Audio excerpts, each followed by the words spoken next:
Oke. 1, 2, 3.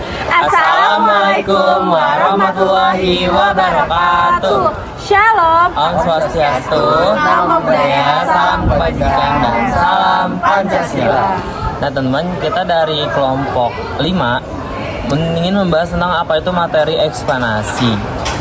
Nah teman-teman, kan kalau yang aku tahu tuh teks eksplanasi itu berbau dengan fenomena alam ya, atau bisa fenomena sosial juga, tapi paling banyak tuh biasanya alam, dan dia pasti ada namanya sebab dan akibat gak sih? Tapi sebenarnya aku pengen tahu nih, ciri-ciri teks eksplanasi itu apa sih? Ada yang bisa jawab gak? Oke, Firza. Jadi ciri-ciri teks eksplanasi itu yang pertama tuh ada struktur teks yang jelas. Strukturnya nanti kita tunjuk yang lain aja deh ya. Iya, boleh. Terus habis itu yang kedua itu dia itu bersifat informatif dan objektif. Informatif itu kayak dia tuh memberikan tujuan pengetahuan kepada pembaca tanpa ada itu unsur opini atau emosi dari penulis tersebut. Lalu dia itu faktual. Jadi kayak dia itu datanya tuh harus sesuai fakta dengan kejadian nyata. Dan juga dia ini menggunakan konjungsi kausal dan kronologi seperti kayak ada sebab, akibat, dan karena dan sebagainya. Kayak dia tuh menjelaskan sebab akibat dari teks-teks tersebut. Lalu ada juga konjungsi kronologis seperti kata kemudian dan selanjutnya. Dan juga bahasa yang digunakan buat teks eksplanasi itu harus bahasa yang gampang dipahamin. Karena topik yang dibawakan juga kan berat-berat, jadi bahasa itu harus dipersingkat lagi biar cepat. Lalu ada kayak eksplanasi itu harus berfokus pada fenomena alam, sosial atau budaya yang sedang dibicarakan. Jadi topiknya tuh nggak boleh yang kayak tiba-tiba melenceng dari topik yang awalnya. Itu misalnya fenomena alam, jadi fenomena alam aja dari awal sampai akhir. Gitu, Pak. Oh gitu. Berarti yang namanya teks eksplanasi itu yang tadi bilang tuh bersifat informatif, berarti udah ada datanya ataupun bisa dibilang tuh udah fakta lah ya, nggak boleh harus fakta. Nggak boleh dari pendapat asal ngomong gitu ya, atau asal buat. Karena tuh kalau misalnya pendapat aja tuh kayak itu kan namanya bukan eksplanasi. Dan kurang kuat ya, Iya, untuk disebarkan atau diberitakan kemana-mana. Oke, terima kasih. Nah selanjutnya teman-teman, habis ciri-ciri. Nah tadi kan katanya ada struktur. Aku pengen nanya nih, siapa yang bisa jawab struktur? Aku. Oke, Vika. Nah, jadi struktur teks eksplanasi itu ada 3. Yang pertama ada pernyataan umum atau identifikasi fenomena. Yang kedua ada proses kejadiannya atau sebab akibatnya. Dan yang ketiga ada interpretasi. Interpretasi itu kayak kesimpulan dari teks tersebut. Oke. Tadi kok nggak salah ada kaidah kebahasaan. Boleh jelasin ulang nggak? Oke. Jadi kaidah kebahasaan teks eksplanasi itu ada 4. Yang pertama ada kata benda. Jadi kata benda ini yang menunjukkan atau merujuk pada benda atau objek yang akan kita jelaskan. Selanjutnya ada kata kerja. Kata kerja itu menggunakan kata kerja. Kata kerja yang digunakan adalah terjadi, terbuat, disebabkan, dan mengakibatkan. Dan yang ketiga ada kata penghubung kausalitas, di mana kata penghubung kausalitas itu teks yang berisi sebab atau akibat terjadinya sesuatu dalam teks eksplanasi. Dan yang terakhir ada kata penghubung kronologis, yaitu dalam teks eksplanasi juga digunakan kata penghubung yang menyatakan urutan waktu kronologis seperti lalu, kemudian, setelah itu, dan sebelum itu. Nah, kalau mending kan berarti kan bisa dibilang dia ada gambarannya juga pasti kan, karena pasti datanya. Teman-teman, dia sama nggak sih kayak teks deskripsi kira-kira? Aku pengen tanya nih. Beda ya, kalau deskripsi itu kan dia ada objek ya, dan objek itu nggak harus yang fenomena alam, sosial, ataupun kayak budaya aja. Dia tuh bisa, misalnya kita mau deskripsiin hewan, suatu hewan atau suatu tumbuhan gitu kan, itu kan bisa berupa fakta. Cuman kalau fakta itu kan nggak, kalau deskripsi itu nggak harus fakta-fakta banget gitu loh, kayak yang kita tahu juga boleh ditulis dalam deskripsi itu. Tapi kalau eksplanasi itu dia emang harus ada datanya, harus ada data yang bisa dibuktiin ataupun yang udah terjadi. Oke teman-teman, jadi kan berdasarkan tadi aku tanya sama teman-teman aku, berarti kalau ciri-ciri itu dia bersifat informatif sama subjektif, yang tadi. Nah, sama faktual atau fakta. Dan struktur tadi apa ya tadi? Ada pernyataan umum, Pernyataan umum, urutan sebab akibat. Nah, yang tadi dibilang sama Alfa, teman-teman, jadi kalau kaidah kebahasan itu tuh ada sebenarnya sebab akibat. Sama konjungsi kausalitas itu kayak seperti apa? urutan waktu. Urutan waktu. Jadi kayak contoh katanya kayak apa? Kayak sebab, karena, akibatnya apa. Oh ya, karena dan sebab dan akibat pastinya. Berarti kan nih kira-kira nih di Indonesia kan akhir-akhir ini kan banyak banget kan kayak fenomena alam, entah itu dari bencana alam ataupun dari fenomena sosial. Aku sebenarnya pengen nyari sesuatu fenomena alam yang pengen kita bedah nih teman. Kita tuh bingung pengen nyari fenomenanya itu apa. Karena banyak banget fenomena gitu.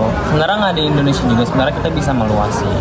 Tapi nanti kita mau mencari fenomena dan ingin kita bedah juga, terutama di Indonesia aja lah, negara kita. Mungkin nanti bakal boleh Gaza sama Idio nanti mencari teks eksplanasi, nanti kita bedah bersama-sama. Nanti mungkin kalau mau bedah, udah ada yang dibedah pun juga boleh nanti dijelaskan aja. Ini bagian apa, ini bagian apa. Oke, silakan.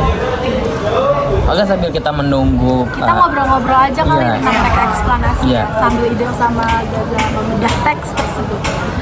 nanti kita sambil tunggu ini kita dapat teks apa. Oh iya, tadi di awal kita belum perkenalan gak sih? Iya, itu file.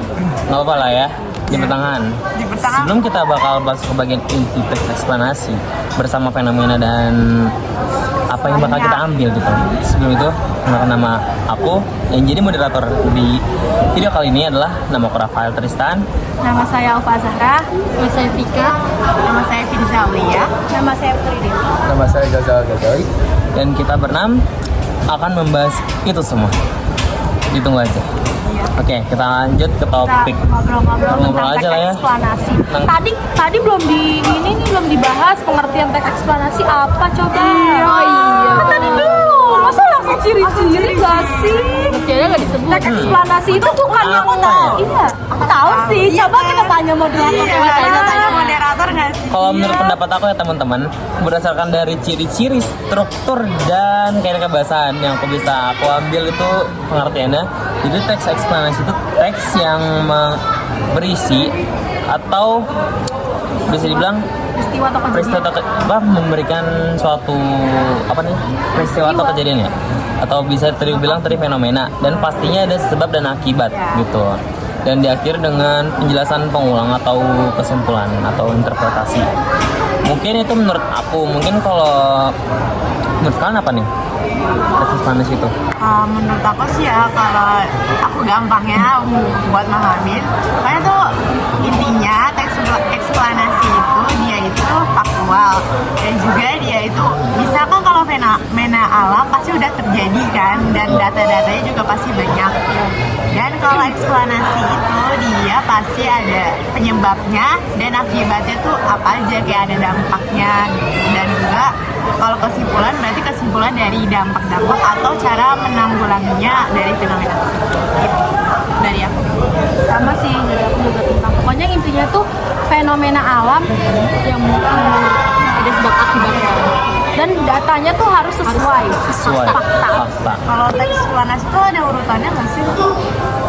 Urutan dalam artian apa nih? Urutan kayak penyebabnya sama kayak kejadian gitu.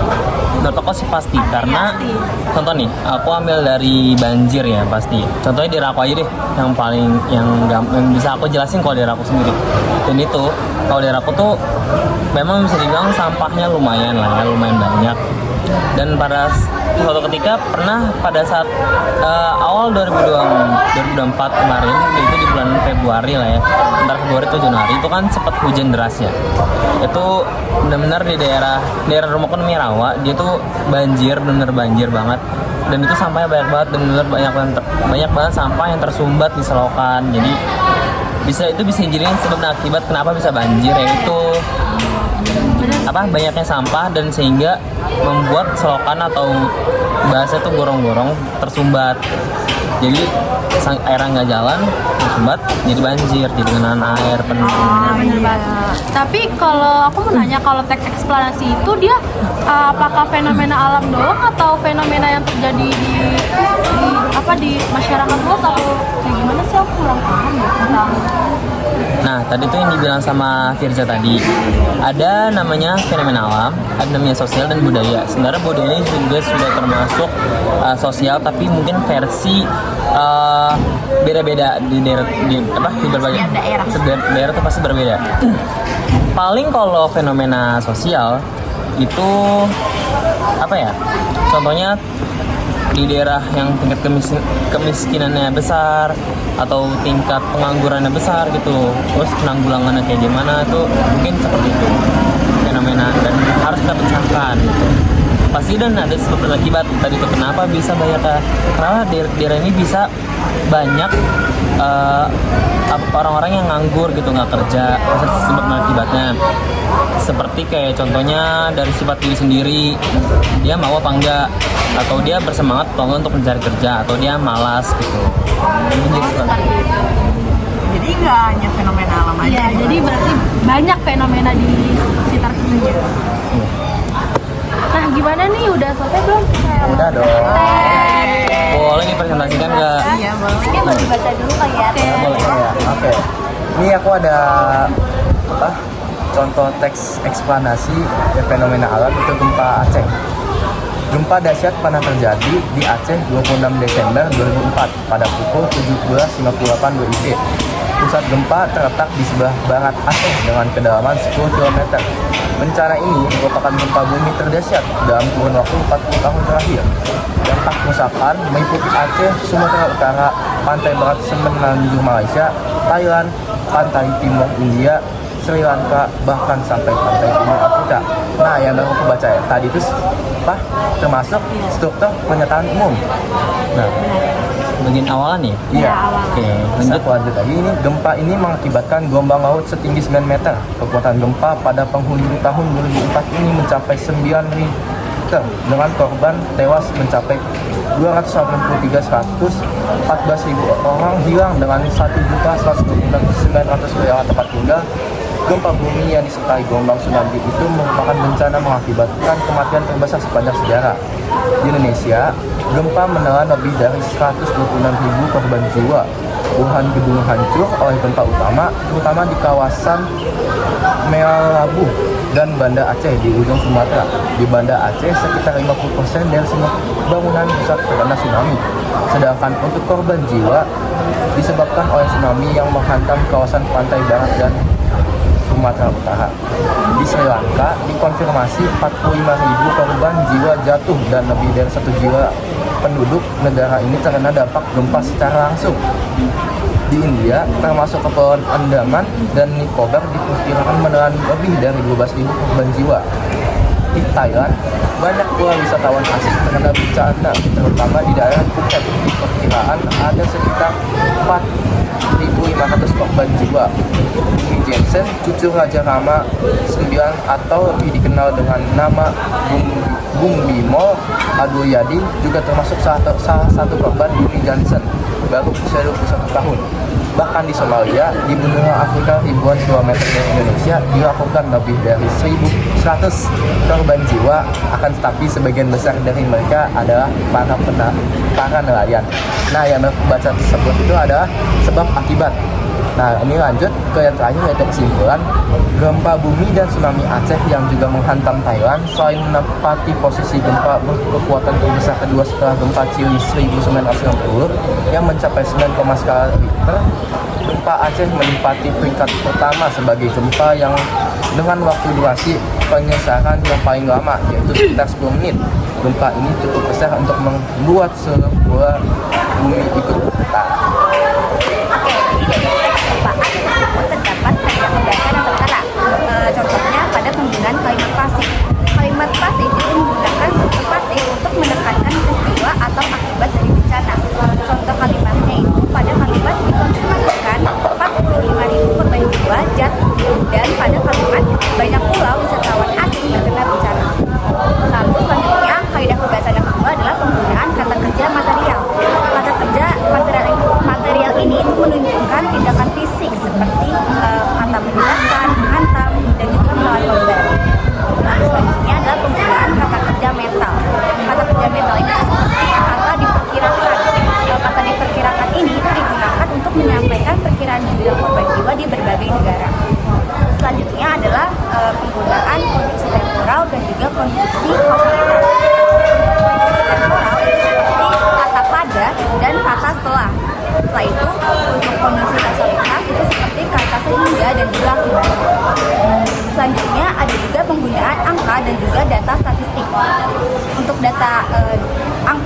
statistik itu seperti 283.000 korban tewas serta 9 skala Richter dan juga lebih dari 20.000 korban jiwa.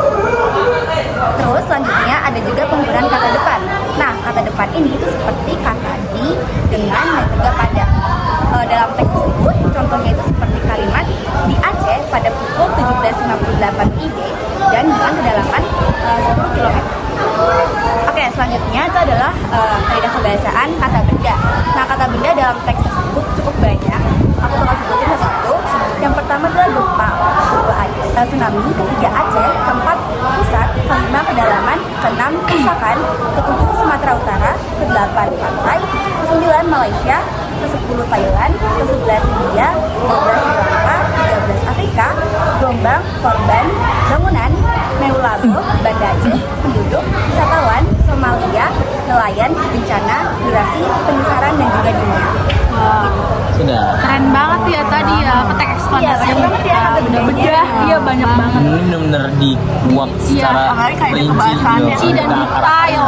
Strukturnya ada, kaidah kebahasannya pun lengkap dan jelas tadi yang sudah dibacakan. Sampai Terus beberapa juga, ada datanya juga. Data yang sangat faktual kita karena sumbernya tadi dari Dari ini Iya, Kompas. dari Kompas.